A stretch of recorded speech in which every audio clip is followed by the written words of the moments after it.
Hi friends, Assalamualaikum. My name is Mariam. My name is Iman.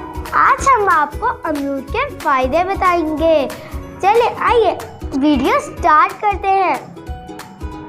दोस्तों, अमरूद में मौजूद विटामिन सी, लाइकोपेन और दीगर बहुत से अज्जा ऐसे एंटीऑक्सीडेंट्स का काम करते हैं जो कि हमारे जिस्म में नुकसानदेह सतह को कम करते हैं और कैंसर ज़दा खलियात की नशोनुमा नहीं होती। अमरूद फाइबर से भरपूर होने की वजह से ज़्यादती को बढ़ने से रोकता है और ब्लड प्रेशर की स्तर को रेगुलेट करता है।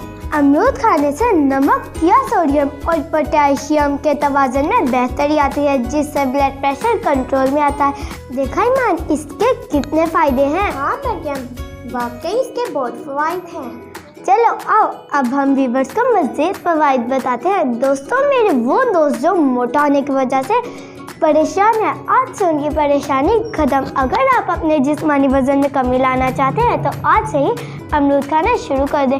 व्यूअर्स, ये थी आज की हमारी अहम इंफॉर्मेशन। अगर आपको हमारी वीडियो पसंद आई हो तो इसे ज़्यादा से ज़्यादा लाइक करें, शेयर करें और हमारे चैनल को सब्सक्राइब